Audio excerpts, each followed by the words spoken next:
Bonsoir à toutes et à tous et bienvenue sur la chaîne. La chaîne de l'amour, la chaîne de... Non, l'amour on l'a fait tout à l'heure. Ah mince. Donc on faut... C'était la chaîne de l'amour, maintenant c'est la chaîne de... de la rage, parce de qu'on va la- parler de cartes rageux. C'est ça, donc comme vous l'avez certainement vu au titre de la vidéo, on va débattre aujourd'hui un peu une petite vidéo de discussion sur... La rage. ouais, certaines cartes sont-elles craquées, donc on a sélectionné... Un peu au hasard, hein, on doit l'avouer. Voilà, est-ce que certaines cartes sont craquées ou pas? Donc on va peut-être commencer par les extensions par la BT10. Ah, j'ai trouvé encore une carte qui pourrait être craquée. Tiens. Ouais, BT10. Bah t'as le meilleur exemple de la BT10 qui est je crois encore ban au Japon je crois. En main. C'est probable même. Alors, Dragonic Descendant. The Rebirth. Est-ce que tu peux rappeler son effet? Alors, ce petit gars... Ah oui, c'est pas faux ça, ouais. Alors, Dragonic Descendant, carte sortie de la BT10, a fait rager beaucoup de joueurs à son introduction.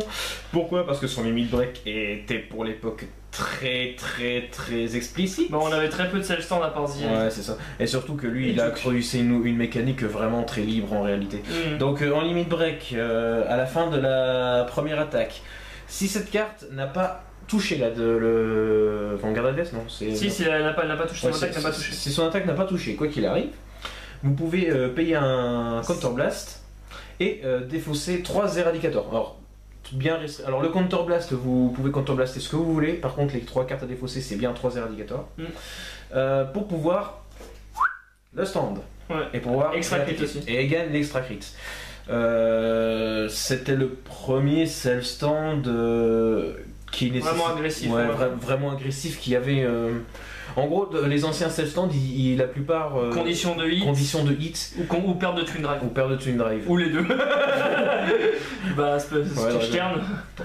Ouais, c'est pas Ouais, Stern c'est BT3. Ouais. Zien qui a une condition de hit et qui a pas de power-up en soi. Ouais. Donc bon, soit il a pas de limit break, mais voilà quoi, il suffisait de le garder si on pouvait pour justement... Enfin, l'époque était un peu différente, je sais pas si on peut trop relativiser. Ouais, c'est ça. Bon, la BT10 a quand même essayé de remettre des skills vraiment puissants et de remettre le jeu à plat en vraiment restant toujours sur le fil de c'est très fort. Ouais. Alors c'est vrai que Descendant c'était le seul à pouvoir faire un truc comme ça. Il pouvait se stand pour une condition quand même assez modique, soyons honnêtes, puisque quand vous êtes à 4 dommages, ça va être un petit peu tendu de laisser l'attaque passer pour éviter qu'il ne se self-stand, hein, soyons honnêtes. Ouais. Donc c'est une carte qui mettait une très grosse pression offensive en fin de jeu. Voilà, c'est encore aujourd'hui l'un des meilleurs finishers du jeu en réalité. Ouais. Alors aujourd'hui, est-ce qu'il est toujours aussi fort? Bon, il est toujours fort. Il est toujours fort, soyons honnêtes. Bon, faut savoir qu'au Japon il était limité à 2 parce qu'il le jouait 4-4 avec Gauntlet avec Gauntlet, hein, le deck là. Perso, moi je le jouerais jamais à 4 parce que le Rainer en premier, c'est un vanilla tout le long de la partie, c'est un deck bistique et c'est pas marrant. Ouais, c'est ça, c'est pas marrant. On peut pas activer les effets des autres éradicateurs, etc. Donc c'est pas très intéressant. Maintenant en finisher, il est juste parfait quoi. Ouais, en finisher, en x1, x2 dans le deck, sans Alors, problème. Moi j'aime beaucoup cette carte, j'aime beaucoup la torque. Ouais, c'est vrai qu'il est très beau. Bon, Bon, voilà. aujourd'hui le critical plus 1, on s'en fout un peu. En général, quand vous êtes à 4 dommages et que vous voulez pas cramer votre main, c'est no guard s'il a un crit, Voilà, c'est ça. crit for win et sinon.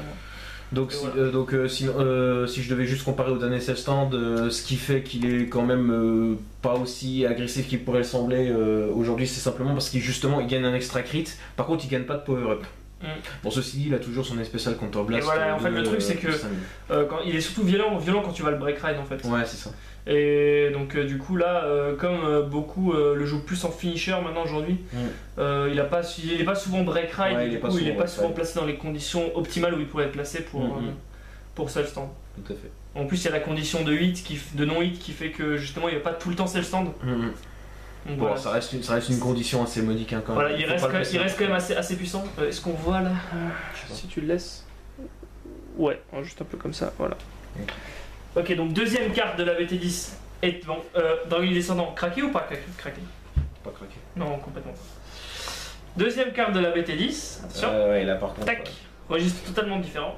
Spike Brother, donc un clan très peu joué en Très réalité. peu joué parce qu'en fait Bah c'est tout le temps le même deck en fait, il n'y a pas 36 decks possibles avec ce clan et le seul deck compétitif justement, enfin qui peut tenter la compétition, c'est basé là-dessus. C'est Baden de Emperor. Alors Baden qui est pour moi dans le trio de tête des 3 meilleurs break ride du jeu, purement et simplement. Donc Baden, je rappelle les faits, donc en limite break 4, quand vous raidez une unité dessus, Spike Brother, l'unité qui est raidée au-dessus gagne plus 10 000 et il gagne l'effet. Lorsqu'un de vos regards attaque, il prend plus 10 000 et à la fin de la bataille, il est renvoyé au deck. Ouais, ou en dessous du deck. En dessous du deck? Ouais, en dessous du deck. Bon, voilà. Enfin, ça, histoire de... Alors, pourquoi ce truc est fort? Bah, c'est simplement c'est une machine à win en fait. Faut parler juste aussi de Dudley Emperor qui est la carte que tu raides dessus en fait. De Dudley Emperor, c'est vrai qu'on l'a pas là, mais c'est un G3 de l'EB3. Le B3, ouais. Le B3. Qui en limit break permet, lorsque Dudley attaque, de CB2 et de choisir 2 cartes de sa main Spike Brother, de les mettre en soul pour supérieur cool 2 cartes du deck. En gros, ça veut dire quoi? En combo break ride Baden de plus Dudley, vous pouvez mener à 5 attaques à plus 10 000 au total. Ouais. En gros, l'idée c'est vous break rider Dudley, vous menez vos 2 attaques de rearguard, donc les deux par l'effet du break ride sont renvoyés sous le deck. Pas gagne plus 10 000 aussi. Ouais, ce serait dommage de l'oublier ça. Donc ils repartent sous le deck. Donc avec les bonnes cartes, ça peut facilement monter très vite. Ouais, parce qu'il faut savoir que Spike Brother a le moteur, attends ce que je l'ai là. T'as Blacky qui quand tu sous blast 1 gagne plus 5000 mais après tu le renvoies au fond du deck. Ouais, c'est ça. Ce qui fait que c'est pas une condition très là je l'ai Blacky. Ouais, c'est voilà. Qui est pas une condition très restrictive vu qu'au final il va quand même être renvoyé au fond du deck. Mais en gros c'est un soul blast 1 plus 5000 le tour du break ride. Voilà, donc là vous avez déjà une attaque à 24. Après j'en ai pas d'autres mais aussi Juggernaut Maximum. Juggernaut Maximum, donc qui est le même que Blacky à ceci près que c'est un G3 à 11, ouais. Donc il peut taper à 26. Tout seul, 26, sans boost. Tout seul sans boost, hein, c'est quand même impressionnant. Sans trigger. Sans... Oui, tout seul quoi. Et donc, du coup à la fin vous le renvoyez sous le deck. Voilà. Donc ensuite vous pouvez attaquer donc avec le Vanguard qui au passage tapera 23 de base tout seul. Ouais. C'est quand même déjà pas négligeable. Et là vous pourrez faire l'effet donc de Dudley, à savoir de Counter Blast 2 et de Soul Charge 2 pour superior call du deck de nouvelles cartes qui pourront attaquer à nouveau avec le bonus de puissance de Baden Dagger. Ce qui est aussi à prendre en compte, c'est que le deck n'a pas masse de triggers, de différents triggers, donc du coup il est un peu obligatoire de jouer beaucoup de crits en réalité. Ouais, c'est ça, mais bon, les crits peuvent vite mettre la pression. Ouais, en fait, un crit qui tombe et c'est chaotique. Même à 3 dommages, on peut annoncer Final Turn quasiment. Ouais, c'est ça. C'est ça qui rend la carte fumée à mon sens, c'est parce que c'est un break ride qui peut annoncer Final Turn à 3 dommages. Enfin, c'est un combo break ride. Ouais. Alors justement, le terme combo break ride suppose que le timing peut être alambiqué en réalité. Et aussi, ce qu'il faut aussi savoir, c'est que comme Spike Brother ne fait pas de CA et qu'on met 2 cartes de sa main en soul à la fin du tour, le gros défaut c'est que après on se retrouve à poil. Ouais, c'est ça. Bon, déjà, le deck il génère aucun CA en early et en middle game, donc vous êtes toujours un peu à la ramasse niveau ressources. De toute façon, le but étant de faire le combo break ride, à la rigueur, il faut tenir jusque là et avoir au moins 2 cartes en main pour placer l'effet. Et des cartes à call sur le terrain aussi. Donc voilà, donc vous êtes surtout sensible au deck field control qui permettent d'accélérer le deck aussi. De tuer le deck plutôt. Non, les cartes combo, pardon, les cartes field control qui accélèrent leur deck. Tu vois, par exemple, mon Erad qui permet d'être accéléré pour péter en early game ou en middle, tu vois, les cartes adverses. Donc le mec va setup son field, tu vas lui défoncer son field et après il va se retrouver en combo break ride avec plus grand chose à mettre. Ouais, c'est ça. Donc ça c'est un des défauts du deck. Et aussi un défaut de manque de stabilité car Spike n'a pas de chercheur G3, donc aucun moyen de stabiliser avec le combo break ride. Heureusement, ils ont qu'un seul draw trigger. Jusqu'à présent, au format anglais, la BT16 on en reparlera. Bon, donc avec la Légion, il devient aussi vraiment très intéressant. Overpower aussi. Non mais pour moi c'est vraiment l'un des break rides les plus fumés. Pour moi c'est l'un des 3 meilleurs break rides, mais si je devais choisir entre fumé ou pas fumé, je dirais fumé. Parce que quand il est placé dans les bonnes conditions, c'est auto-win. Ce qui n'est pas le cas des autres. Bah, c'est pas auto-win, ça dépend de ce que l'adversaire a généré comme c'est avant. Mais c'est vrai que c'est vrai que ça dépend des Si c'est joué correctement, un Spike Bro, tu te débrouilles pour le placer assez tôt quand même. Ouais, mais je veux dire. Surtout que ça sera d'autant plus valable avec la Légion. C'est pas auto-win à tous les coups, tu vois. Non, ce qui peut aussi être combo avec ce combo, c'est Mason. Donc Mason, c'est une carte qui. Fait Dudley en réalité. Ouais, en fait, quand l'attaque touche, CB1, vous mettez une carte de votre main en soul et vous allez chercher n'importe quel Spike Bro de votre deck dans votre main, donc de votre deck et collez-le sur le terrain. Là où ça devient intéressant, c'est qu'il faut pas oublier qu'en combo break ride, il gagne aussi lui-même les plus 10 000, donc avec un boost à 7, ça devient une colonne à 26. Et le truc qu'il faut ne pas oublier surtout, c'est que le combo dont on avait joué Axel, donc il maîtrise super bien Spack Bro, c'est que lui ce qu'il fait, c'est qu'il break ride et quand il va chercher du deck, il call toujours, enfin il essaye de call des fois un Deadly Mason et un Juggernaut maximum. Ce qui va faire que s'il va te choper un crit, il va tout mettre sur le Juggernaut maximum. Donc vous allez défendre Juggernaut maximum pour justement pas vous prendre le crit et pas mourir. Et après vous allez devoir no garde Mason et lui qu'est-ce qu'il va faire? Je vais encore chercher un du deck, je te refais une attaque. Et du coup, il fallait mieux laisser prendre le crit en réalité. Parce que de toute façon, tu vas te prendre 2 dégâts quoi. Bah ça dépend de ce qui te reste en main à ce moment-là. Ouais, mais bon, Juggernaut maximum qui recolle du deck et qui retape à 26 derrière, autant garde lui direct quoi. Ouais, mais voilà, Pas autant nos garde lui direct quoi. Tiens, on aurait dû sortir une Dauntless quand j'y pense. Ben, bravo. Tu viens de spoiler comme à ton habitude. Donc du coup, Baden, craqué ou pas craqué? Moi, craqué. Ben, j'attends de voir la BT16, mais c'est vrai que là, il est quand même très très fort. Le truc avant-garde, c'est que la puissance des cartes ne veut rien dire si la stabilité du deck n'est pas là derrière. Et c'est ce qui manque à Spike en fait, la stabilité. Non, il a peut-être pas la stabilité, mais il a de quoi s'en servir de lui quand même. Oui, non, mais je dis pas le contraire. Mais tu vois, le truc, c'est qu'il n'arrivera pas à te le sortir de les games. Et c'est ça qui pêche en fait dans le tournoi. Ouais, mais heureusement. Parce que sinon, il serait devant tout le temps. Hein. Oui, faut être honnête. Hein. Oui, c'est pour ça que je dis justement. La carte en elle est craquée dans son support. Après, j'ai quand même l'impression que ce clan est mal aimé en fait. Ah bah un peu. Parce que honnêtement, c'est vrai que pour moi, ce qu'il y a dans la BT16 permet largement à Spike Bro de faire quelque chose et pourtant il n'est pas joué au Japon. Donc je pense que c'est les joueurs aussi qui n'ont pas vraiment de préférence. Bah, c'est les Japonais, on verra la BT. Hein, ouais, c'est clair.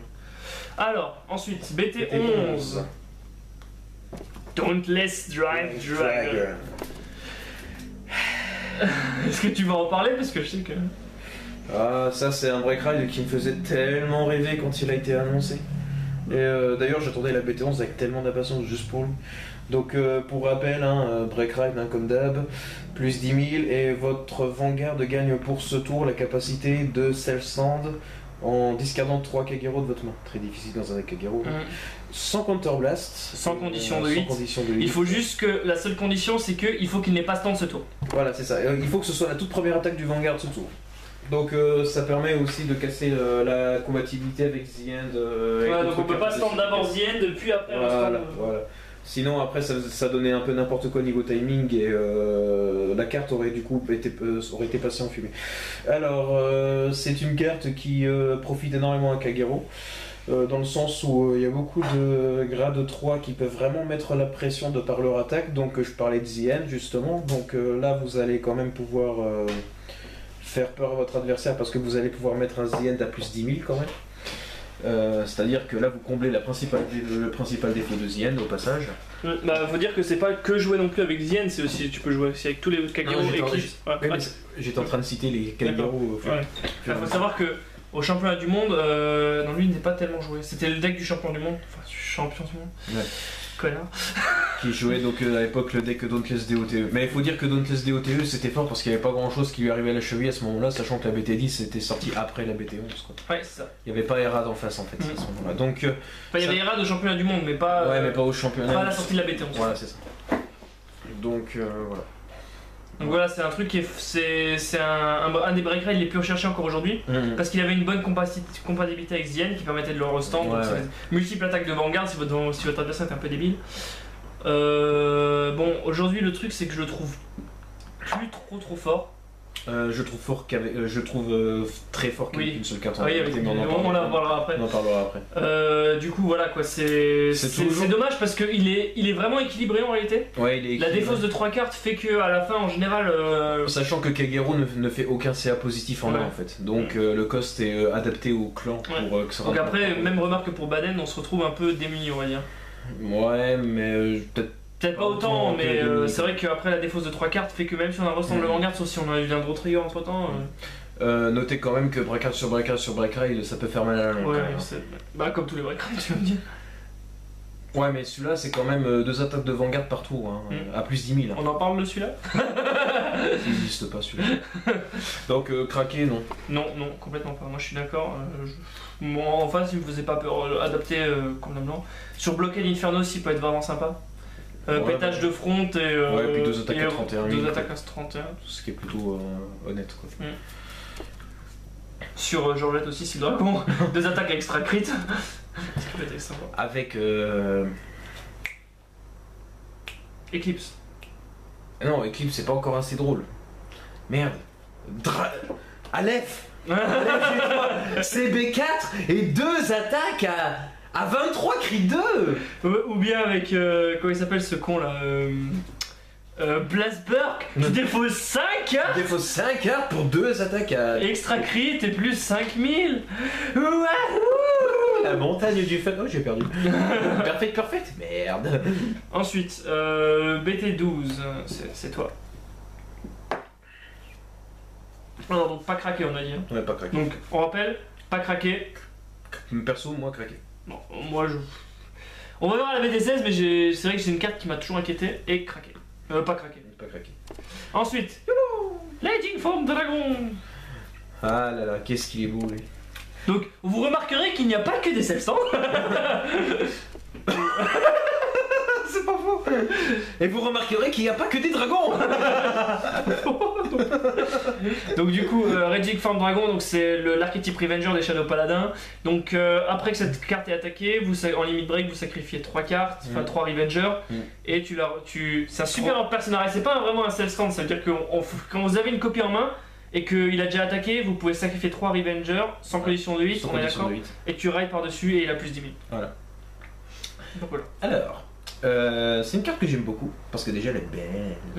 Et je l'aime beaucoup parce que c'est Daisuke Izuka, donc qui n'a pas designé les cartes craquées. Surtout quand on parlait Chaos Break. Donc, alors c'est une carte d'un deck qui est toujours pour moi l'un des meilleurs en fait, même s'il tente à être moins joué parce que certaines autres cartes peuvent sembler plus fumées de prime abord. C'est un self-stand avec l'un des costs les plus élevés en réalité, parce que quand vous... En gros c'est retire 3 persona. En somme, si on fait le calcul, vous séparez de 4 cartes. En contrepartie, il gagne plus 10 000 sur son stand en fait. Donc la puissance directe de Trigger. Alors, c'est vrai que j'avais fait une analyse dessus. Bah, en fait, j'ai analysé tous les 1600 quand j'ai réfléchi. Donc. Mais t'avais pas dit si c'était craqué ou pas craqué. C'est pas faux. Donc du coup, voilà. En fait, la subtilité, c'est que vous perdez. Vous perdez les effets optionnels que vous auriez pu acquérir ce tour. Exemple break ride, exemple trigger. Voilà. Donc bon, ça, c'est une épine dans le pied, pas dramatique, mais c'est vrai que des fois, c'est intéressant avec un self-stand de mettre un extra crit. Et le truc, c'est qu'il faut aussi que vous attaquiez avec une colonne de rearguard en premier pour après pouvoir la rater. Ouais, voilà. Donc la colonne de rearguard, c'est intéressant en break ride parce que vous aurez une colonne à 21. Sinon ça fait juste dépenser un Dicat Shield. Voilà. Bon, au final, en réalité, la carte est très équilibrée. Bon, elle gagne quand même plus 10 000 sur le stand et c'est ça qui faisait beaucoup rager les gens à sa sortie en réalité. Oh, moi ça faisait pas tellement rager. Non, toi non, mais je sais que sur. Bref, les gens se ragent pour n'importe quoi aussi, soyons honnêtes. Mais... Non, en fait, ce qui fait que je trouve. En fait, vous vous dites là, il y a beaucoup de restrictions, mais pourquoi c'est fort en réalité c'est fort parce que déjà, c'est le stand sans counterblast. Ouais, alors voilà, c'est ça. Et en fait, le problème du deck qui fait qu'il était très très fort, c'est qu'il était très très stable. Et c'est en fait, c'est pas Raging Form en fait, c'est vraiment un souci parce que Revenger, je considère pas ça comme fumée. Non. En fait, Revenger est extrêmement stable, il est extrêmement polyvalent, extrêmement bon, quelle que soit la phase de jeu. Ouais, c'est ça. Et il va pas se démarquer sur une phase de jeu, par contre, il va être bon à n'importe quel moment de la partie. Je sais que tu l'as joué en tournoi et même dans des games où tu misridais grâce à Tartu, etc. Ouais, tu pouvais remonter. J'arrivais à remonter. Et en gros, l'early est assuré par des cartes comme Tartu, justement, comme Blaster Dark pour ceux qui veulent faire son effet, etc. Et le les Masquerade G1G2 qui sont des tapeurs exceptionnels. Voilà, qui sont des tapeurs très bons, donc qui mettent une très grande pression. Et comme vous avez un deck qui fait du sell, qui fait du plus, bon, il fait pas vraiment beaucoup de plus, en réalité, il fait plus du quality pour moi, d'une certaine façon. Mais il fait quand même du plus significatif dans le sens où... Il fait le plus qui va vous permettre de maintenir la pression offensive sur votre adversaire en fait. En gros, là où l'adversaire va faire 3 colonnes plutôt moyennes en début de partie, tu vas faire 3 colonnes très bonnes. Et du coup, tu vas lui bouffer des ressources, si en fin de partie, lui, il va être... Et du coup, ça crée le... Donc en fait, le CA, en réalité, que vous acquérissez, bah, il sert de bouffe à ce bestiau-là en fait. la chose qui est intéressante aussi, c'est que vous ne défaussez pas les cartes, vous les retirez sur le terrain directement. Donc le petit côté intéressant, c'est que bon, déjà vous faites du plus avec des cartes comme Tartou, avec Darbon Trompetteur, etc. Avec le Break Ride. En gros, c'est comme si vous convertissiez. Avec Mana, si on peut parler de Mana, donc c'est un jet de 8 qui ne veut pas mettre call depuis le deck, mais la carte repart à la fin du tour. Voilà, mais elle est sans counterblast et elle est à 8. Donc voilà, en gros, la carte là, le truc intéressant, c'est qu'elle permet de convertir en quelque sorte les 3 cartes que vous avez détruites en un nouveau Twin Drive. Donc c'est comme si vous gagnez 2 cartes supplémentaires en main plutôt que et vous faites dépenser peut-être une carte ou 2 à l'adversaire ouais, voilà. Pour défendre. Voilà, donc voilà, c'est encore aujourd'hui une très bonne carte, une très belle carte, je veux dire. Enfin voilà, quoi, je veux dire, Revenger, c'est surtout un clan qui était très joué en tournoi parce qu'il était stable, très stable. Mais c'est un. Alors oui, il y a certains qui considèrent la carte comme autopilote. Je vois pas en quoi elle est plus autopilote qu'une autre en réalité. Je suis assez d'accord. Donc craquer ou pas craquer? Pas craquer. Non, complètement pas. Ouais, voilà. On parlait de craquer. BT13. T'es vraiment sûr que je la montre celle-là? Daisuke Izuka. Encore un dragon? Mais ce n'est pas un stand. Est-ce qu'on peut pas? Non, on parle pas de Nebula. Nebula pas craquer. Non, pas craquer. Fait juste d'un gros power-up qui peut être difficile à tenir. Ouais, c'est ça. Mais ça, c'est aux joueurs de. Nebula, on pourrait peut-être davantage en parler contre Photon sortir à l'arrivée. Ouais. Mais il passerait quand même pas en craquer. Hors Break Ride, Nebula. Non. Alors, Chaos Breaker. Daisuke Izuka. On prendra son. À chaque fois qu'une carte sortira, on regardera qui l'a dessiné, tu sais, avant même de lire les faits. Tu sais que Dragonute, c'est lui aussi. Daisuke, écoute, on a une carte craquée à faire jouer à Kai. Ok, j'arrive. Alors, Chaos Breaker. Bon bah là, ça y est, on entre pour la première fois dans une carte qui peut commencer à faire poser des questions aux joueurs en termes de craquage ou non en fait. Mais vraiment. Jusqu'alors, ça, on était vraiment dans un méta agréable. Ouais, on était dans un méta agréable. On pouvait tout contrer sans la situation, etc. Là, en fonction du deck, vous pouvez être désavantagé et c'est ça qui est quasiment des couilles. Alors, Chaos Breaker, donc Link Joker, je crois que tout le monde connaît. Link Joker, Chaos Breaker, c'est le Gra 3 Link Joker qui défonce tout quoi. Non, qui défonce tout, je suis extrême. Non, pas Excel Caesar. Alors, ta gueule là. Ouais, ta gueule s'il te plaît. Alors on va rappeler les 2 effets. Donc premier effet non limit break, CB1 discard un Star Rider pour lock une unité adverse, donc en back row ou en front row. C'est bon, déjà je l'avais déjà dit dans une autre vidéo, mais je le redis ici aussi. Chaos Breaker, cet effet là en fait c'est le seul Link Joker qui a en acte la possibilité de lock de front row à l'heure actuelle. Alors l'autre une front row c'est fort. Front row sans condition, on va dire, parce que discarding quoi. Oui, non, on va dire sans condition. Ouais, par sans exemple, condition spécifique. En gros, il va pouvoir lancer le lock. On va dire que discard une, c'est plus un cost, tu vois. Pas cost. Comme Dust Deck qui pouvoir te lock n'importe quoi si t'as une autre unité lock ou photon. Ouais, mais dans ce cas, tu dépendrais trop du break ride si t'avais une condition sur ce lock là. Ah non, je dis pas le contraire, je dis juste que c'est le cas qu'il n'est pas de condition, il est juste un cost. Voilà. Vous payez le cost et vous pouvez lock. Voilà, vous pouvez lock. Donc vous défaussez une carte certes, mais vous pouvez lock une front row, ce qui veut dire que vous privez votre adversaire d'une attaque. Donc c'est un défensif très intéressant pour Link Joker. Bah, de toute façon c'est sa force à Link Joker, hein. Il ne génère du CA que comme ça. Enfin sauf avec Chaos Breaker. Sauf avec, aussi avec Nebula qui c'est CA offensif assez méchant. Donc ça c'était pour l'effet normal. Donc effet normal qui ne peut être utilisé qu'une seule fois par tour. Qu'une seule fois par tour. Déjà c'est une petite nouveauté ça, dans le sens où c'est le premier Link Joker qui hors break ride peut tenir à peu près la distance. Ouais, tenir la distance, parce que le problème de Link Joker c'est que hors break ride il ne lance pas assez de lock pour rentabiliser assez les effets en fait. Et lui de pas hors break ride, comme il peut lock une front, c'est le premier Link Joker à pouvoir dire un peu stop à l'adversaire, surtout s'il se prend un early trop violent, ce qui est un peu le défaut de Link Joker. Enfin, Link Joker et Genesis, mais ça j'en parlerai après. C'est des clans qui ont été créés avec les break ride et qui du coup ont un gameplay vraiment axé endgame, et c'est un peu problématique sur la longue. Mais Chaos Breaker, voilà. Donc Ça, c'était son effet normal, donc qui est pour moi un bon effet bien calculé, bien équilibré, pas de problème. Ensuite, en limit break, c'est là que ça se complique, puisque durant la phase de votre adversaire, lorsque ces cartes vont se faire délock, vous pouvez soul blast un Star Vader de la soul, sans blague, et l'unité qui était délock se retrouve détruite, envoyée en drop, et vous piochez une carte pour cette carte détruite. Alors, pourquoi c'est casse-couille? C'est casse-couille tout simplement parce que cet effet est activable plusieurs fois par tour. Donc, si vous... Pour chaque carte délock. Voilà, pour chaque carte délock. Donc, si jamais vous êtes hors break ride et que vous ne déloquez qu'une, c'est pas craqué dans le sens où vous ne faites simplement que... Ça revient à CB1-1 vu que t'as défaussé une carte, t'en repioches une. Voilà, t'en repioches une, donc ça fait CB1-1 puisque vous détruisez une, vous repiochez, vous défaussez, donc ça fait un -1 plus le CA défensif. Ouais. C'est assez fort. C'est pas méchant. Mais c'est pas méchant. Surtout que tu peux lock que 1, donc t'as toujours 2 colonnes avec lesquelles attaquer. Voilà, il y a toujours deux colonnes en face, donc ça fait un bon CA, mais... Là, je veux juste revenir un truc sur ce que t'as dit. C'est pas pour l'unité que t'es détruite que tu pioches, c'est quand l'unité est délock, c'est 2 effets indépendants, donc tu peux détruire et piocher. Oui, même si tu peux la relock avec Palladium, tu piocheras quand même, donc ça c'est... Oui, c'est pas faux. Bah, je le sais, mais j'ai mal dit. Non, c'est juste, voilà, on va rectifier. Et donc du coup je peux juste mettre ce connard là en même temps.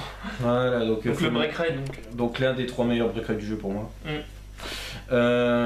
C'est donc voilà. Alors pourquoi Chaos Breaker peut s'avérer être fumé? C'est simplement quand vous break ridez avec Infinité 0.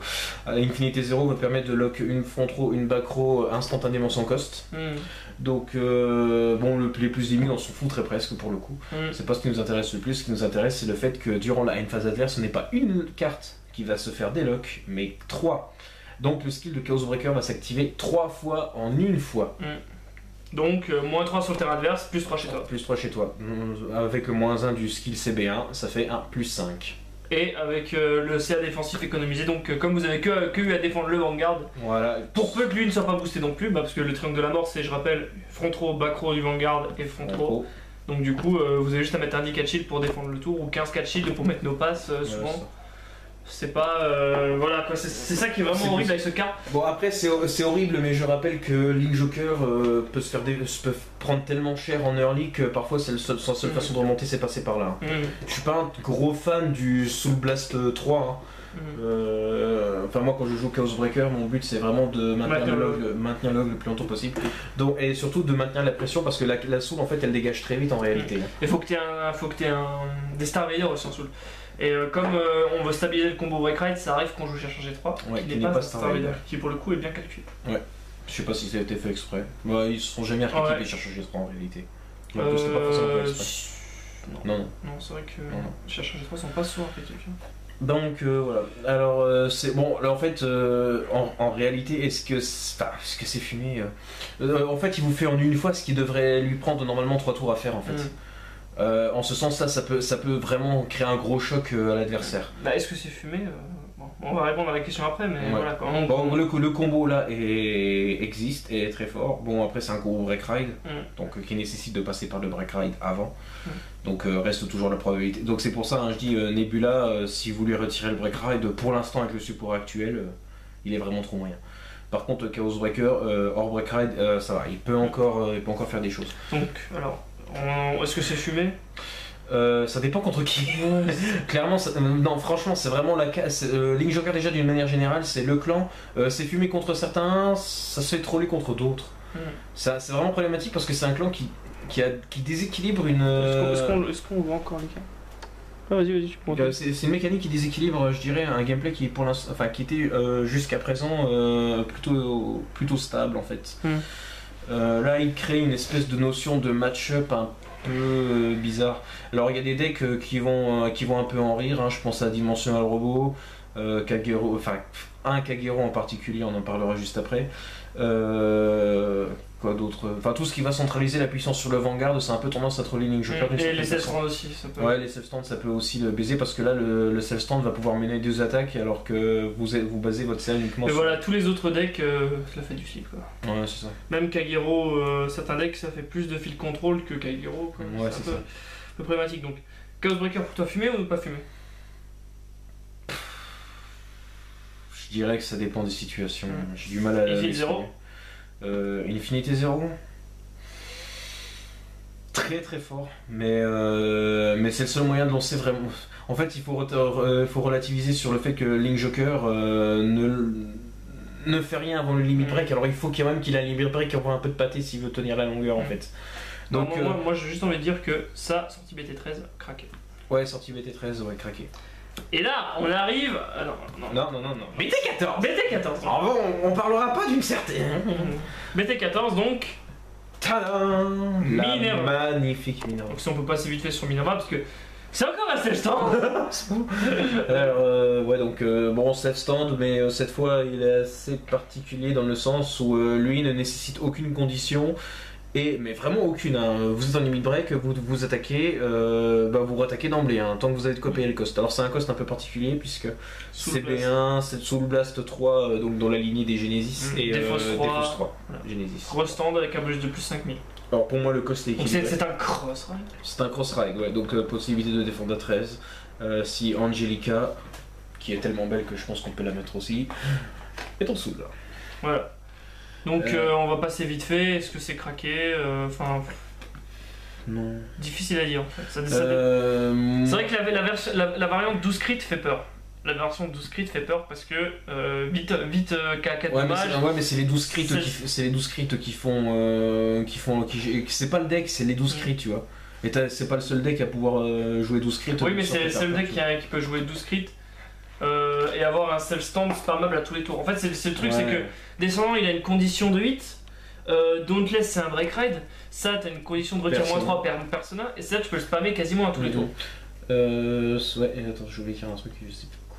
Et défend cross ride et gagne 5000 euros. Voilà, et gagne 5000 euros stand, ça c'est la nouveauté, c'était la nouveauté. Ouais. Il gagne plus 5000 au 700. Bon voilà quoi, je veux dire, le Soul Blast 3, on peut pas considérer ça comme un cost dans Genesis, parce que voilà quoi. Bah en fait tu fais ton -6 en réalité puisque tu Soul Blast 3 tu discardes de 3 ça fait 6. Bah c'est La Soul c'est pas une ressource hein.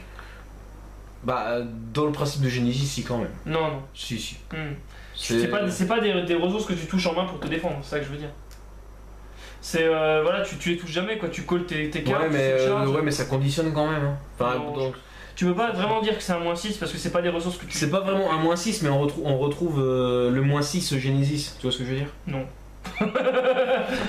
Et Grazil, tout ça c'est de Soul Blast 6, le chiffre 6. Satan. Je veux dire, elle l'aurait mis Soul Blast 6, là par contre elle passait de fumée à nul. Enfin elle est pas fumée pour moi. Non, elle passe pas de fumée à nul mais elle passait de fumée à beaucoup moins forte. Quasiment pas forte. Quasi passe pas mal. Bon, on va dire avec le break voilà. Donc alors la raison pour laquelle je la trouve pas fumée, c'est parce que Genesis n'est pour l'instant pas un bon deck, n'est pas un bon clan. Ça c'est la seule option viable en tournoi de Genesis. Et c'était presque le seul moyen de rendre Genesis viable en réalité, pour moi. Et encore attention, hein, le deck ça fond très vite. Hein. Déjà la Misla, bon il y a déjà la soul charge du dessus du deck, ça se sera corrigé avec le B12. Et il y a donc elle fait draw 2 en break ride et celle-là la sous-charge des triggers aléatoires c'est le seul truc qui peut compenser un truc mais bon voilà quoi, il y a des situations qui peuvent bien devenir incontrôlables. Craquer pour moi non, très fort oui très forte, non indubitablement très forte, mais elle serait craquée si Genesis était un clan beaucoup plus performant en early en fait, parce que là le deck faisait la pression en early et faisait la pression endgame bien trop facilement et là c'est pas le cas. Ouais. Et je veux juste revenir encore sur une carte. Bon, celle-là, ok. Tu sais laquelle? Ouais, bah oui. Bon, elle est déjà. Ouais, pour moi, elle est craquée. Elle est craquée. Ouais. Donc, c'est un G1 à 6 communes qui existe dans tous les clans qui sont dans la BT14, qui fait que tu peux remettre des G1, enfin des G3. Non, des G3 régalia. Des G3 régalia. Bon, là, ça existe la même avec Ganslo, donc vous remettez des Ganslo de votre drop zone sous le deck pour donner plus 5000 à un Ganslo, un régalia, un Ashley ou. Ouais. Ashley. Enfin voilà, en gros, pourquoi c'est craqué? Bah tout simplement parce que là ça devient, avec un seul plus 5000, ça devient plus 10 000 avec ce Vanguard. Bah, surtout parce qu'en fait, dans les autres decks, comme le deck ne font pas assez vite, si on place une fois, deux fois, c'est pas grave. Mais là, comme votre deck font vite, que vous mettez beaucoup en soul, que vous soul blastez énormément, que vous faites beaucoup de twin drive, vos G3 vont se retrouver beaucoup dans la drop. Je parle surtout de la version avec les 2 là x4. Enfin, j'en joue 6 hein, quand même. Ouais, bon, ok. Non mais je veux dire dans la version avec les 2 là x4, lui il est à jouer en x3 clairement, parce qu'en gros vous allez saut de charge beaucoup, vous allez twin drive beaucoup, donc votre deck va fondre, vous allez pouvoir les soul blast, donc les envoyer en drop, et c'est pas rare de voir lui sortir de nulle part comme un connard, et de dire bon bah je remets 5 G3 en dessous de mon deck, et je donne le pouvoir de 5 triggers. C'est quand même assez énorme quoi. Après, et du coup je m'empêche de mourir au deck sur les 2 twin drive de Minerva. Après je suis pas fan de tout craquer en un tour comme d'habitude. Mais bon. Non mais je veux dire ça c'est surtout dans les fan games quand tu vas... Lui, une fois c'est j'ai vrai fait que une game... ça avec Queen Tetwall et tout ce qui va bien. Non mais ça ce qui est horrible c'est que j'ai fait une fois une game contre lui et ça a empêché l'adversaire de mourir au deck et il a donné plus 25 sur son board. C'est ça qui est juste énorme quoi. Il a donné le pouvoir de Platina Hazel quoi. Et là encore, là où c'est totalement craqué, là où pour le coup, en fait ce qui fait que pour moi c'est vraiment craqué, c'est que là la puissance vous pouvez la donner à un rearguard à Galia. Donc il y a la Nisla à gérer et il y a potentiellement sa copine juste à côté à devoir gérer derrière avec des power-ups de malade en fait. Donc voilà, en plus ça vous empêche de mourir au deck. Voilà, Pour moi, le mourir au deck ça fait gagner allez, un tour. Ça dépend de la main que tu chopes. Parce qu'après tu peux garder avec des G3 je te rappelle. Du coup, je garde ce qu'il faut. Et je garde avec mes G3 pour les renvoyer en drop et pour les renvoyer au deck après. Donc ça peut te faire gagner 2 tours et après tu retuneras avec Minerva et t'as redonné le pouvoir de 5 triggers. Ouais. Au bout d'un moment, t'as de la main à l'adversaire, c'est le fond. Et maintenant, on va passer au plus gros connard de l'univers. Ouais, clairement, là, BT14 et Planétal Dragon. Je crois que c'était Babar. Allez, attends. Il le cherche. Non, je ne cherche jamais pas. Il l'a trouvé. Craqué parce que CB1 ça pousse à 9 quoi. Ouais, clairement. Ça peut faire des colonnes à 21 avec les trucs. T'as peur à 12. Non, parce que ça booste à limite break.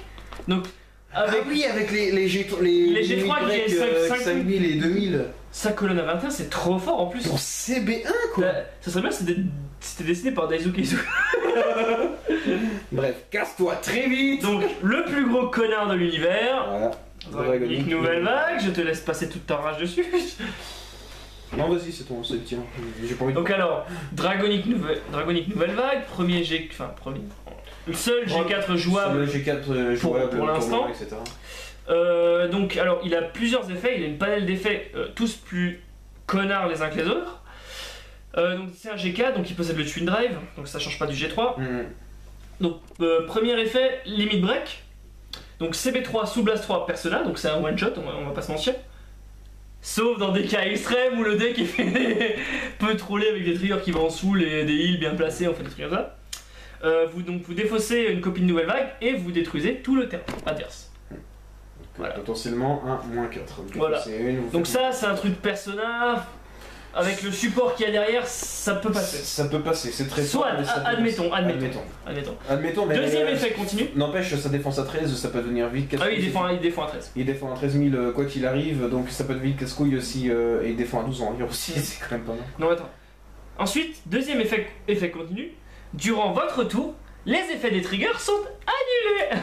Voilà. Donc, triggers adverses, pas les vôtres. Les triggers adverses. Donc du coup, ça casse le jeu, on va dire. Ça casse le jeu parce que bon, déjà plus de triggers défensifs possible, donc potentiellement la moyen de. Donc à la base, cette carte a été créée dans le manga. C'est Kai qui la joue pour annuler le heal au 6ème et contrer la Psycholia. Mais là, ça annule même les draws. Enfin.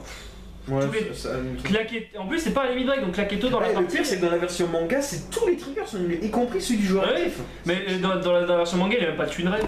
Ouais, c'est pas faux. Enfin, je veux dire, voilà quoi, c'est vraiment une carte. Donc là, l'effet Silent Tom avec la défense à 13. Non, l'effet annulation de trigger. Bon, pourquoi pas? Admettons, on est très tolérant. Pourquoi pas? Avant-dernier effet. Non, il reste encore 2 effets, mais les 2 effets en zap. Donc les 2 derniers effets, c'est quand il regarde moins 1000. Waouh, pour ce que ça change. Et la Lord, on s'en bat les couilles. Dernier effet, votre adversaire ne peut pas défendre avec des grades 0 depuis sa main. Voilà. En gros, c'est comme s'il attaquait de base à plus 5000, s'il n'y a pas de perfect en face. Pourquoi c'est très fort? Parce que simplement, Silent Autumn, c'est une carte que j'avais jamais trop aimée depuis sa sortie en BT2, c'est ça? Moi, j'aimais bien Silent Autumn, mais il m'a jamais posé de problème parce que justement, il avait, en fait, on a des vanguards à 11 et du coup, il fallait placer Gemini dans le deck, donc fallait toucher les bonnes colonnes en réalité. À l'époque, c'était quand même le méta 10 quand même. Ouais, bon, à l'époque, c'était encore bon. Admettons. Là où ça devient fumé, c'est que lui fait Silent Autumn, mais il est pas en rearguard lui, il est en vanguard. Et il défend à 13 aussi. Et il annule les triggers. Et il reste du terrain. En fait, voilà, c'est ça son problème. Il en fait trop. Il en fait vraiment de trop. Et en fait, pour avoir joué quand même pas mal de fois contre lui, bon, je déteste jouer contre lui déjà, ça c'est clair. Personne n'aime ça en fait. C'est un peu ça qui est dommage aussi. Ce qui le rend craquer, c'est qu'en fait, à chaque fois, dans chaque situation de jeu, il y aura un des 3 effets. Ouais, je suis à réfléchir, je suis d'accord avec toi. Qui va vous pourrir. Voire plusieurs, ça peut même arriver. Bon déjà, le limit break, bon, c'est un one shot c'est vrai, mais néanmoins ça va quand même vous forcer à vous poser la question, est-ce que je call mes rires, est-ce que je fais tout de suite des colonnes avantageuses ou est-ce que j'essaie de les garder, etc. etc. Donc vous avez peut-être tendance à vouloir trop garder des cartes en main, ce qui va peut-être vous empêcher de mener une offensive correcte. En n'oubliant pas qu'il défend un 13. L'effet, bon, annulation de trigger, bon bah ça bloque le lieu au 6ème, ce qui, bon, c'est pas la meilleure façon de gagner. Ouais, en fait, ce n'est pas équitable. Ouais, cette carte est la définition de l'inégalité en réalité. Oh. Parce que le but de Vanguard, c'est quand même les triggers, quoi, je veux dire. Ouais. On sait très bien que quand ça trigue d'un côté et que ça trigue pas de l'autre, la game est déséquilibrée. Donc là déjà c'est un déséquilibre. Donc vous savez que déjà vous pourrez déjà de toute façon beaucoup moins vous défendre. Vous pourrez pas compter sur les triggers pour essayer de tenir face à de gros assauts. Et le dernier effet vous empêche de garde avec les bonnes cartes. Parce qu'on va pas s'en cacher, à la base les G0 sont faits pour défendre, les G1, G2, pas les G3 parce qu'ils ont pas de défense, mais les G1, G2 servent pour attaquer. Et là cette carte elle vous dit il va falloir que vous fassiez le contraire. Et je défends en cross-ride, YOLO. Ouais non, c'est ça qui est complètement biaisé, c'est que cette carte elle vous empêche de gagner en réalité. Ouais c'est ça. Parce que elle vous empêche de jouer correctement. Ouais elle empêche vraiment de jouer correctement. Elle soulève vraiment trop de questions. Bon, alors c'est un grade 4. Ouais, bon. Ça suppose. Non, on va pas parler du grade 4 tout de suite, mais je veux dire Silent Tom, tu vois, par exemple, lui parlons de Silent Tom pour les faits, mais je veux dire, il était quand même à 8. Ouais, il était à 8 là. Tapable par un G1. C'est juste. Et là vous avez. Destructible. Là vous avez le même effet en Vanguard avec Twin Drive. Super. Ouais. Et donc bon, ok, hein, trollable par les perfect guard.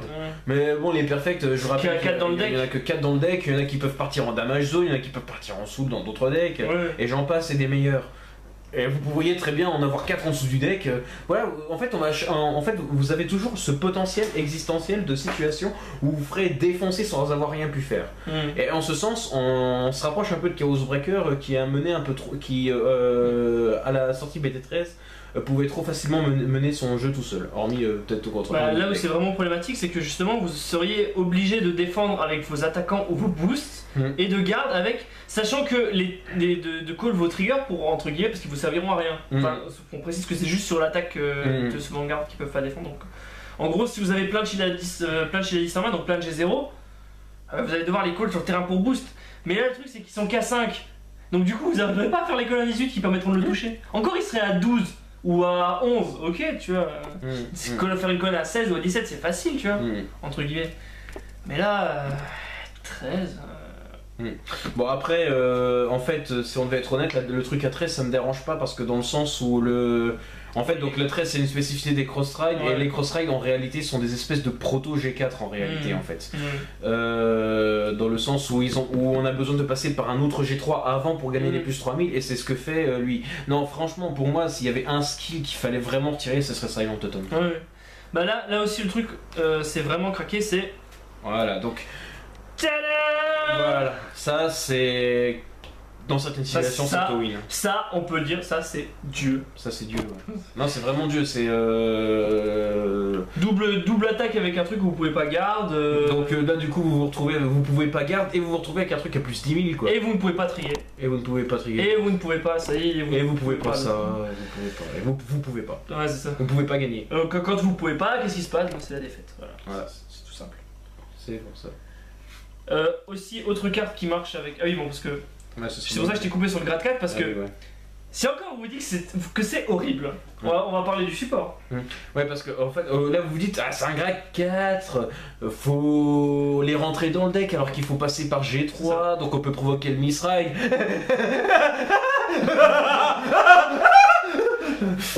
Pauvre voisine de June. Donc du coup, autre carte que, comme Dauntless qui peut aider, c'est... pas pris l'anal encore. Hein? C'est pas pris l'anal. Ça j'en sais rien. Je te le dis. Autre grade 3 qui peut aider, donc c'est le grade 3 là qui... vous pouvez le super ride quand l'adversaire est au G1, quand voilà, faut suffit que vous détruisez une carte sur le terrain adverse quand vous êtes au G2, vous pouvez le super ride, donc ça accélère le ride. Voilà, en gros ça accélère le ride d'un tour. Donc c'est une carte qui a été créée donc en même temps que Dauntless, que Nouvelle Vague, donc on peut aisément dire que cette carte a été créée pour lui en réalité. Ensuite, le support, donc on va y aller. Le crescendo. Donc voilà. Si vous vous disiez que Nouvelle Vague ne faisait pas de CA, vous vous trompiez, car nouvelle critique qui CB1, vous révélez, vous ne défaussez pas Nouvelle Vague et vous détruisez une carte sur le terrain adverse. Bon, ce genre de carte ne me gêne pas. Dans le sens où c'est situationnel son truc. Faut avoir un G3. Ouais, c'est situationnel, mais je me rappelle. Ça revient à peu près à Persona quoi en réalité. Ouais, c'est ça, mais le souci c'est que je me. Bah, après, c'est CB1-1 quality quoi, tu vois. Ouais. Après, le truc c'est que même avec un Nouvelle Vague en main, vous pouvez le spammer. Ouais, voilà, c'est ça. Je me rappelle d'une partie qu'on a fait où tu m'en as placé 3 tours d'affilée et ça m'a complètement défoncé. Donc, voilà, déjà, premier truc. Et enfin, maintenant on arrive à la grosse blague. Ouais, c'est ça, c'est lui le problème. Donc alors, je laisse parler de Nouvelle Roman. Ouais, Nouvelle Roman, donc lorsqu'il est call en Vanguard ou en Rearguard, vous pouvez révéler donc un Nouvelle Vague de votre main, vous le remettez au deck, et vous choisissez un G3 de votre deck et vous le jetez à votre main. N'importe quel grade 3 Vous avez complètement le choix. Donc c'est-à-dire que dans le deck, moi je joue un Dauntless, je l'aurai tout le temps. Ouais, parce que c'est comme si j'en jouais 5, parce que je jouais 4 Nouvelles Vagues. Donc le misride, enfin en gros... Le misride de G4, G3... Voilà, donc en gros vous mettez la Nouvelle Vague, vous passez par ça G3, et le temps après vous en touchez un autre. Voilà, c'est vraiment pas un problème. Alors, on se disait, faut vraiment être tatillon avec les ratios G3 parce qu'on peut misride, etc. Bah non, lui, j'ai considéré Nouvelle Vague comme un grade 3 dans votre main de départ. Et puis de toute façon, il faut qu'il soit raidé après un grade 3, alors que c'est dérangeant de renvoyer une copie en main dans le deck pour ensuite attendre plus tard pour le retoucher, clairement pas. Donc, donc voilà, car lui il rend le cirque possible en fait, complètement. Donc voilà.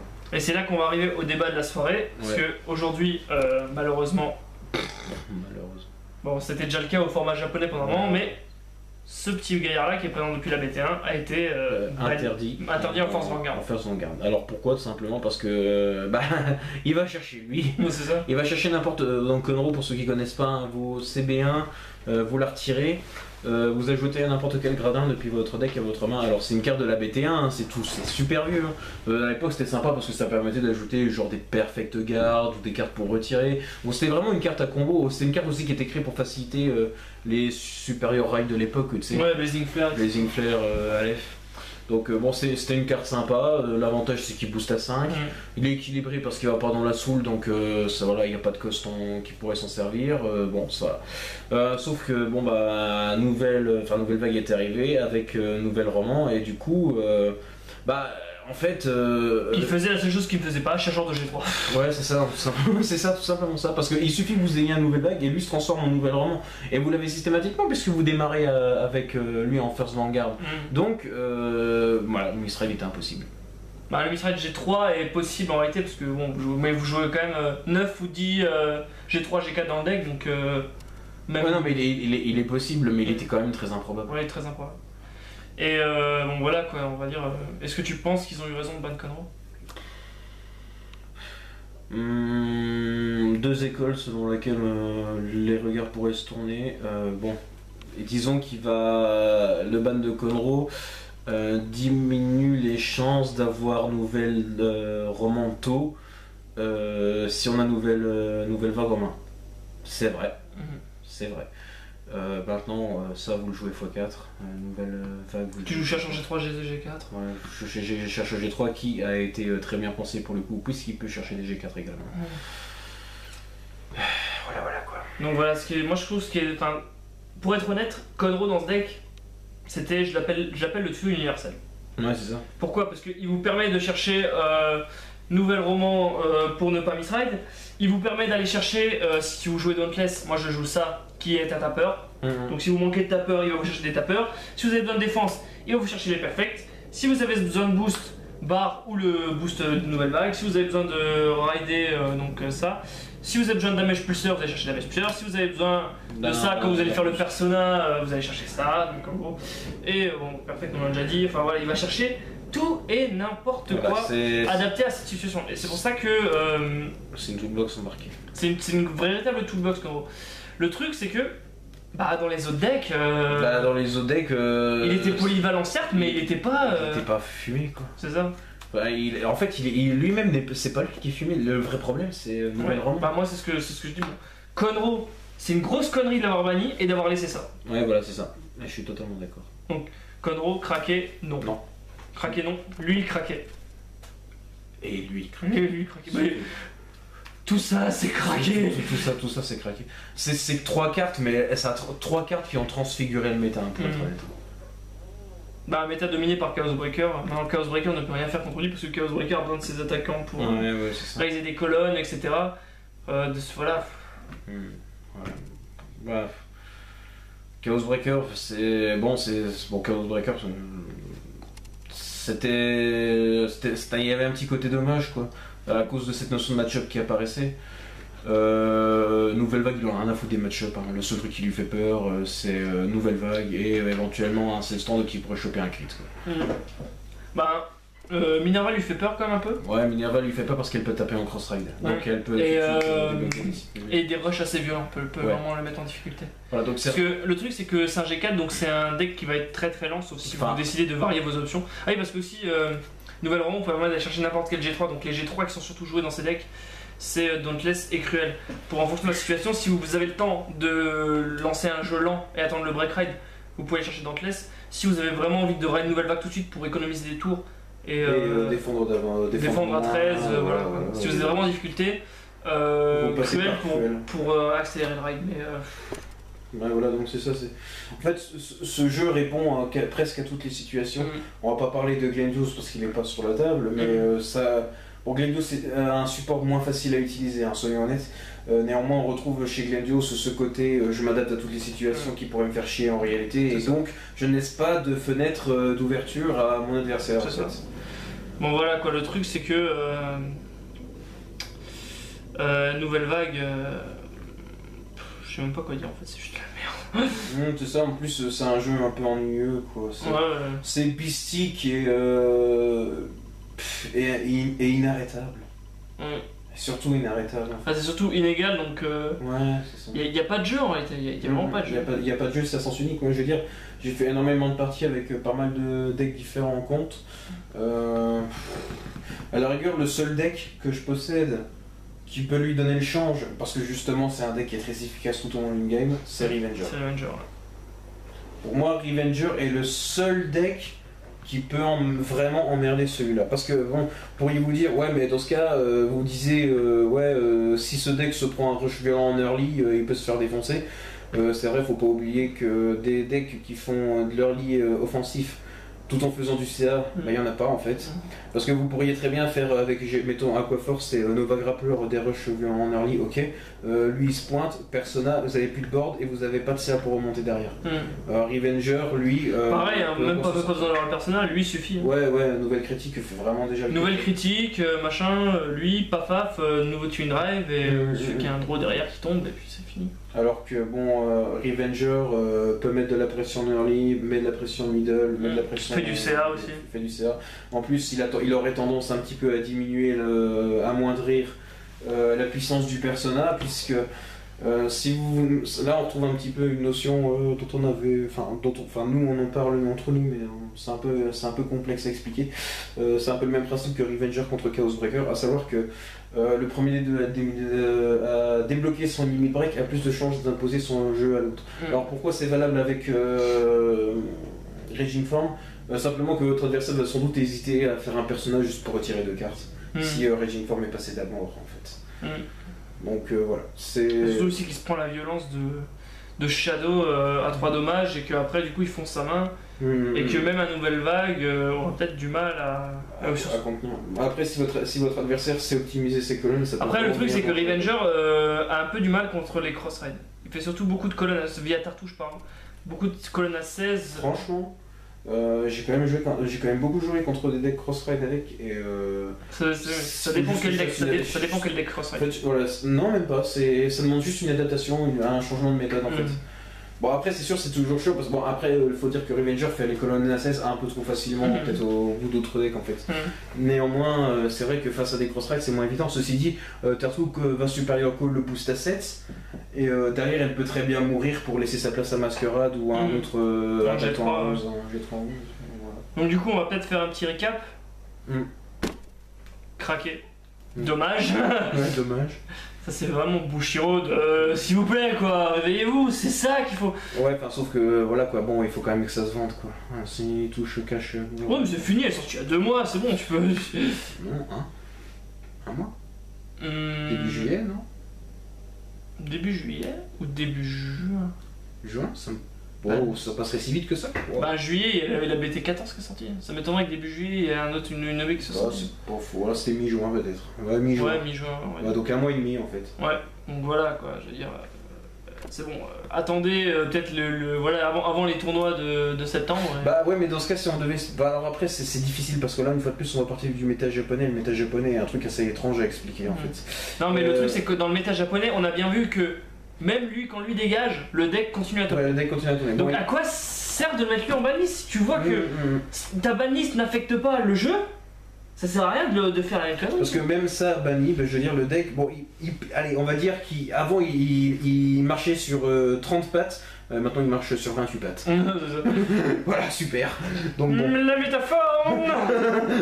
Bon, alors après, c'est vrai qu'avec l'apparition de la BT16 au Japon, il a tendance à disparaître. Alors on sait pas trop pourquoi. On sait pas si c'est par effet de mode. Ouais, effet de mode, c'est vrai que c'est un peu particulier. C'est vrai que j'ai vu une game cet après-midi Metalborg contre une nouvelle vague. Le nouvelle vague donnait le change quand même à Metalborg, même si le mec a perdu parce qu'il avait mal joué. Donc, pour moi, même post-BTC, même contre la Légion, ça reste fort. Contre la Légion, déjà qu'il faut défausser des cartes, si après. Ouais, surtout qu'il a eu les triggers, donc ça sert à quoi d'envoyer des triggers au deck quoi. Enfin, c'est pour le tour adverse certes, mais. Minerva, enfin, juste pour revenir aussi sur Conro. Ce qui est dommage, c'est que dans les decks archétypes que moi je jouais, donc Sea Dragon, il permettait de counterlast les non Sea Dragon. Ouais, aussi. Parce qu'il n'y a pas que des Sea Dragon. On peut pas faire un deck 100% Sea Dragon sans au niveau des triggers quoi. C'est un sauf si tu joues des stands. Donc il était vraiment très bon pour aller chercher ce qu'il fallait pour mettre un peu le jeu. Et le voir banni, vraiment, ça m'attriste un peu. Minerva. Très forte, mais. Voilà. Elle serait sur le palier, je dirais. Ouais. Mais le truc, c'est qu'on a tendance à relativiser par rapport à ça, quoi. Je veux dire. C'est pas faux, mais non, mais le truc, non, ouais, franchement. À Minerva, je lui attribue les mêmes défauts que Chaos Breaker, c'est que les deux clans mettent trop de temps à se mettre en route par rapport à d'autres. Peut-être. Je veux dire, pour moi, Genesis, c'est vraiment, hein, tout le monde n'y joue pas, parce que déjà c'est un deck, c'est un clan un peu particulier, parce que c'est un deck building un peu spécial, c'est une façon de jouer un peu particulière, bref, etc. Néanmoins, que ce soit Genesis ou Link Joker, c'est deux clans qui sont apparus avec les BT10, et donc l'ère Break Ride. Donc c'est quand même deux clans qui sont vraiment très axés Break Ride, donc deux clans endgame. Vraiment, bon lui il fait aucune préparation, hein, il fait rien du tout. Genesis fait de la préparation avant le Break Ride, donc pour assurer la soul et faire les soul blast pour permettre le déblocage des gros costs. Mais sorti de là, en early, ça bloque. Ça bloque indiscutablement. Bon, du coup on va dire très fort, craqué. Ouais, mais voilà, juste pour moi, lui, complètement, il est craqué. Complètement. T'enlèves ça, craqué. Voilà, on n'a pas parlé des deux. Ouais, c'est qu'un seul. Il est. Moi, non. Déséquilibré. Moi, j'utiliserais le terme déséquilibré. Ouais. Parce que moi, pour l'avoir. Encore, honnêtement, si son limit break c'était une fois par tour, il aurait été équilibré. Ouais, c'est ça. Mais le CA que tu fais dans le break ride et le fait que tu défends deux. Enfin, Vanguard, c'est un jeu mathématique. Hein. Faut pas être con pour comprendre que. Quand vous menez 5 attaques et quand vous menez 3 attaques, il a en que 2 et que vous faites du CA -1+1 à chaque tour, voilà quoi. Voilà, c'est bon. Faut pas être con pour comprendre qu'au bout d'un moment vous perdez. Quoi. Mais voilà, mais bon, c'est quand même rattrapé par le fait que J n'a pas d'early, mais n'a vraiment pas d'early. C'est du vanilla. C'est un autre débat. En plus, il y a le match-up qui joue entre. Moi, je le classe vraiment dans les craqués. Moi, je le Pas craqué. clairement pas. Lui, il a rien à foutre là. C'était pour l'exemple. Pas craqué. Pas craqué, c'est Raging Form en réalité. Inquiétant. Très inquiétant. Très inquiétant. Et pas craqué. Voilà. Donc voilà. On a un peu fait le tour du méta en réalité. Ouais. Enfin, du méta principal. Donc voilà, donc encore une vidéo qui dure très longtemps, mais qui me demande pas tant de montage que ça. Laissez des commentaires pour nous dire ce que vous trouvez, votre avis, quoi. Si vous trouvez qu'on a raison, qu'on a tort, qu'une carte est plus craquée qu'une autre, ou etc. Dites-nous ce que vous pensez, ça pourrait être intéressant aussi de discuter. Donc voilà, nous on a fait un peu le tour et on vous souhaite une bonne soirée. N'est-ce pas? Ouais. Allez, à plus.